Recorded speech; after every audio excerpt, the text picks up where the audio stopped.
So welcome to this edition of Billy's Light Tackle Hijinks. Yeah! So today I'm going to be fishing with the latest rod I own, which I will introduce to you in a second. But first of all, I will just give you a shot of the area. Yes, very beautiful. Yeah. It is a horribly sunny day, and I'm not expecting the fishing to go terribly well. So I have come here to this little bay to see if I can contact some nice little coddy friends, right? The little guys are always hungry and always willing to oblige. So first of all, I'm going to show you the rod I'm going to fish with, and it is the Shimano Nexem BX. Yes, this is 10 to 30 grams, this rod, and on this is a little 30-gram Candy fast jig, size 1/0 assists on it with UV flash. And today is a particularly sunny day, and the water here in front of me is not particularly deep, 15 to 20 meters. Ideally, if there was bigger fish around, which there isn't, I would go a little bit heavier. And a lot of people have asked me in the past to do a video with a light rod and big fish. Well, you can never guarantee what size the fish are going to be, but I can definitely guarantee that the rod's light anyway. And if I catch a large fish, I will demonstrate how to deal with it with tackle that isn't made to deal with it. It's as simple as this. You use the drag and you don't break the rod in two. You take your time and you enjoy it. And if it comes off, well, that's all a part of it too. At least you have that story, the one that got away, right? So up my head you go, and we see if we get a fish. Is it first cast fish? Yeah, I can't seem to hit it right this year. It's either raining and storming or grilling me alive. One or the other. This place is rotten with fish generally, so it's a bit like shooting fish in the barrel, so especially when it's windy. They love it in here. So we let that one roll down and we see if we get a first cast fishy. And we're down. And my net is broken, so I have to be thoughtful about where I'm going to land it, and I've already decided on over here. And I'm going to switch around today between hard jigs and soft plastics. Well, there's a little bit of structure here next to this shed, and it shoots out a bit, and there's generally a fish on the edge of it if the water's moving. Yes, I get to fish somewhere I know in a video for a change.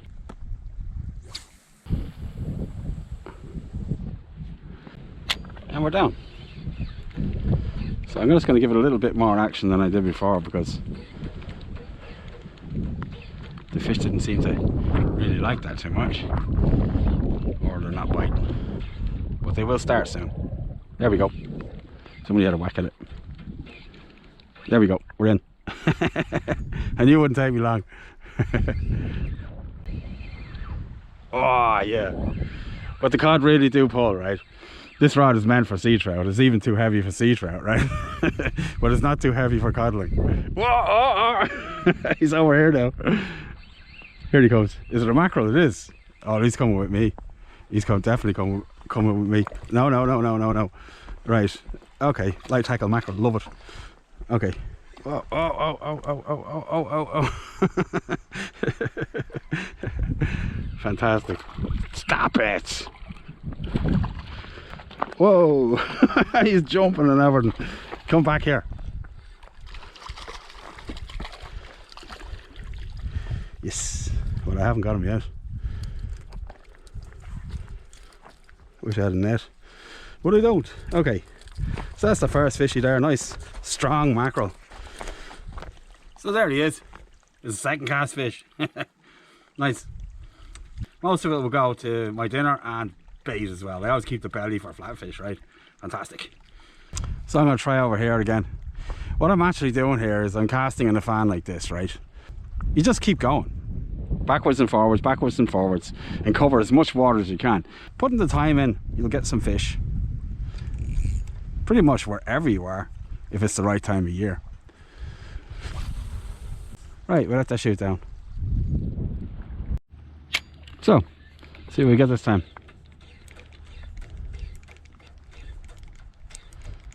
Now, if you don't get anything, I'm going to change over to a soft plastic. You do catch mackerel on them too, plenty of them. I have in the past anyway, especially in Norway. Especially the big guys, actually.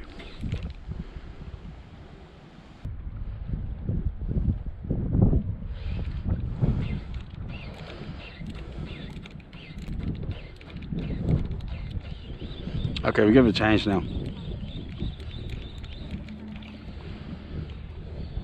I'm going to tie on a soft plastic, right? And I will show you that there's people new to the game on my channel all the time, yes. So this is the jig I'm going to use. This is one of Bill Hurley's, both the jig head and the tail, and it's a sand eel imitation, and Bill puts fish attractant sand eel oil in all of his tails, right? And this is what I'm going to use today just to get the ball rolling. It's a little bit long for what I need, so I'm going to trim it back a bit. I'm going to take about 3 centimeters off it. So what you do is you size it up, you mark where the hook's going to come out with the hook like this. That's it.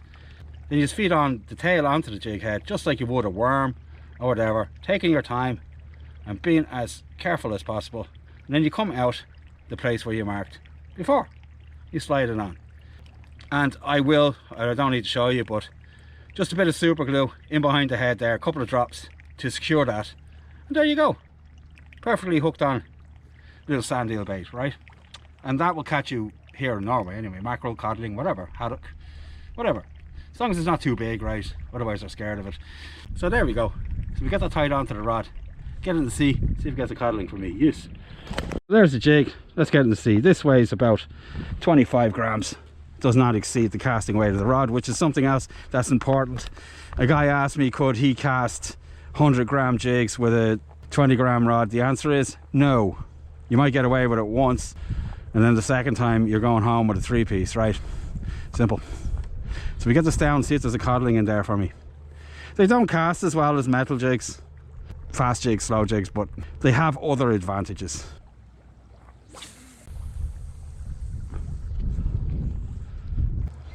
So I just fish these with the rod tip down, right? Just a few twitches, then I wind, and then a few more twitches, and then I wind. That's it. And then every once in a while I'll stop just so the jig can contact the bottom or as close to it as I like to be, and that way I know where in the water column the jig is fishing. You don't want it up past the middle. It will rise a couple of meters above the seafloor, but that's all you want. You don't want this in mid-water ever, except when it comes up to the margins where the fish are hiding in the kelp and other things like that, and they will take a jig from the surface or mid-water as the jig comes past their faces, like just like now, right? There you go. Look at that. What have I got? Sea trout? Yeah, we got a sea trout.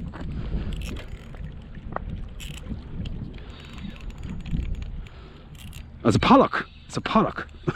Look at that guy. He's a nice fish, and I couldn't see him down there. Go.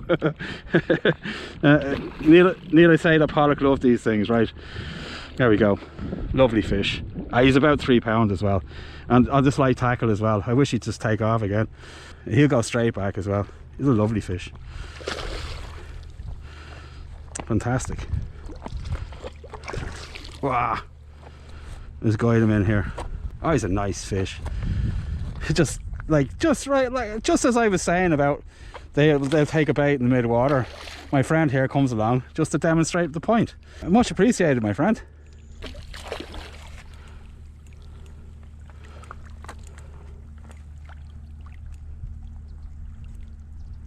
There we go. Oh, he's a beauty. Danger, danger. Right, nice 2-3 pound fish. And there you go. Look at that guy. Second fish, right? Going back. Nice pollock. Whoa, Jesus. Anyway, yeah, 2-3 pounds. Lovely job. So I get him back in the drink. He hasn't been out but just a few seconds. Anyway, so we get him back. Just as I was explaining, up pops the pollock and helps me with my demonstration. How generous of him. So we get another cast in, see if we get another fish up.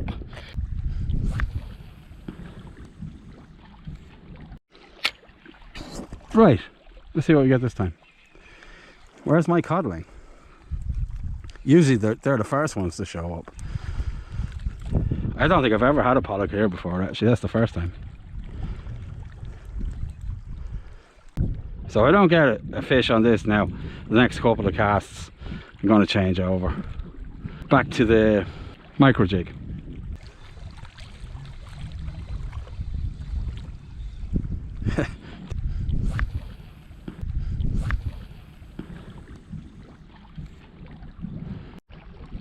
Okay, come on, Mr. Coddling, do it for me, baby. Can't believe I'm not getting a codling out of here. That has never happened here before, ever. That's usually about the only thing you can catch here. Right, that's it. We'll change over back to the micro jig. Possibly a set of feathers. I don't know where I'm going with this, but I'm going to start bait fishing all of a sudden. But we'll see. So here is a micro jig. This is actually a fast jig, right? Because it's got symmetry to it. A slow jig will have like a fat belly and a flat back, right? And they both can be fished from the shore. And they were originally intended to be fished from boats, but that does not equate to shore angling. So what they are is they're jigs that cast at different distances and have different actions. So this is a slow jig, and you can see that it has very little symmetry. So this will flutter fat side down like that. And this one is a luminous jig, and it's a 40 gram. It will probably break the tip off this rod, so I won't be able to use it. I thought I had a 30 gram, I don't. And then you can see the difference between it and this jig here, right? This one is the same dimensions on all sides, and this one is not. So this one will actually cast further than this one, but this one has a more erratic movement than this guy. Okay, cast further and a more fluttering action than this fast jig. This one darts off in different directions when you let it go down. A good tip to remember when you're sizing the hooks for the jigs is make sure that the hooks are not thinner than the jig, right? They have to be a nice bit wider than the body of the jig, whatever part they will come in contact with when they're facing down. For instance, like this, so they don't foul the body of the jig. If they're too small, they also won't foul the body of the jig, but you'll probably will miss a few hits if the hooks are in line with the body. It is better than if they get caught on the body, but only marginally. So you want a hook that's half a centimetre bigger than the body, and you'll be hooking up like nobody's business. And that's true of slow jigs and fast jigs. So we get that jig back in the water and see if we can get another fish. Yes. Okay, we'll get one out over here and see if we get a fishy.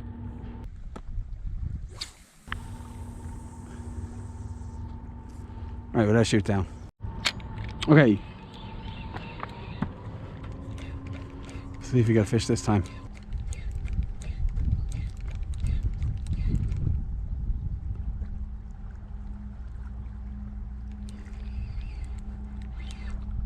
We're in. I thought there was a fish on it. I was going, what's going on here? Oh, we got one. Yes, we have. Quite a decent fish too. Is it another mackerel? Yeah, it's another mackerel, I'd say. Excellent. Got bait. The fish are on the bite, but I would like it to be a codling because you haven't had one here. Nice cuddly codling. Staying deep, whatever it is. So it must be quite a decent fish. Yeah. Oh, it's a mackerel. It is a mackerel. Oh, oh, look at that.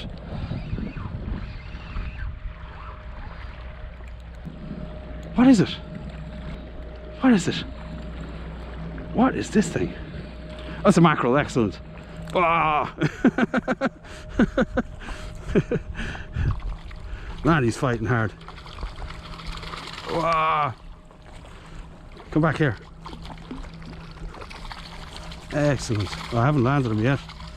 He can join his brother there on the stringer. Come here. Oh, he's a big guy, that's why. Oh, he's a big boy. Oh, yes, yes, yes, yes. Come here, you. Alright, I get you. Look at him. Oh, he's a beast. Nice. So there's mackerel number 2, right? Going to join his brother on the stringer. I could Gmail all these fish if I don't know what their future is going to be. So if I have a want to eat them, I can still eat them, and if I need to use them as bait, well, I can still. I don't think it harms their bait ability anyway. So if you want to see that video, I'll link it in the description. It's both flatfish and roundfish. Nice. So there's something else I forgot to share with you who are beginning this journey of shore angling, and it's something I didn't have before. Before this, I used to use orienteering maps and other such paper in the old days, right? If all I had was an atlas and it would just show high points on mountains next to lochs and other stuff like that, I would just use that, go with my instinct. But today we have flashy gizmos like smartphones, and with them you get navigation apps which are intended to be used by boats primarily, but a shore angler can utilize this technology as well. There are a few out there. It doesn't matter which one you use. None are particularly geared to the shore angler. In fact, the data that you get for around the shores is kind of vague, but it gives you exactly what you need, really. I mean, any more than that, and it would just cloud the situation. So I'll open up the app that I use. You can ask in the comments what it is if you need to, but just get any one out of the app store on whatever type of phone you use, either an Android or an Apple. It doesn't matter, right? They're all the same. Yeah, I'll just open up and give you a quick look at that, and it will help you pick better areas to fish. Really, that's all it is. So this is where I am right now, right? And I'm in this little bay here, and as I said in the beginning, I'm casting into 14 to 20 meters of water. This is me right here at this black dot. So if you want to see how far you have to cast to reach the water that you want to fish, you just press that little measuring gizmo there, and you place the cursor where you need to. Just say just there, for instance, and you press plus. This is the way it works on all of them in some way or another. And then you just drag out the first one and it will tell you there, I have to cast 56 meters to be into 14 meters of water. And if I move further down this way, I can reach deeper water out here. But it's not really a concern for me. 14 meters of water is plenty of water to be catching fish in anywhere in the world, even here in Norway. The hyper deep water, I tend to avoid it most of the time. Okay, so that's the whole app thing done. Yes, nice. Let's see if we can get one more fish out here. The tide is starting to push again, so I don't know how many last casts this is going to take, so you better get seated. So I'm going to try out over here again. Why is the sun always in my face? Anyway, I know another YouTuber who suffers from this malady as well, and as he and I both say, there's not much I can do about it. Who put that there? That's what I say. It's always good to blame somebody, or try and blame somebody anyway. So we let this roll down, see if we get a last cast fishy. Any type of fishy will do. Even a conger eel, I don't care. I'm not choosy. Conger eel on a jig, has that ever been done? Yes, it has. My son caught one in France on a jig. Very distressing. On a plug of all things. Yes, we were both gobsmacked. It was quite a thing. Come on, guy. Oh, look at the razorbill. He's a fishing, just like me. That's the first time I've ever seen that. I've never got that close to one before. Oh, oh, oh. Oh, he's after me, Jake. Get away from it, you big idiot. Look at him. You're supposed to know better, buddy. Okay. If I catch him, I'd be in trouble, right? Look at him flying around under the water. Can you believe it? Such skill and talent they have. Look at them flying around down there. They actually fly under the water. Fantastic. You're pretty cool, dude. I like you. So this is it. Last cast, no fish. Doesn't matter, last cast, right? Maybe get last cast fish. Right, there we go. Right, let's see if we get last cast fish.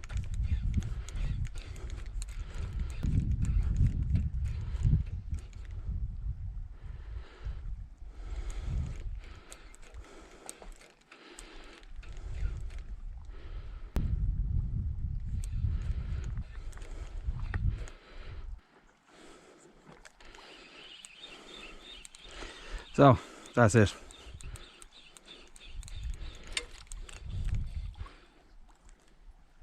Nice. So that's it for me.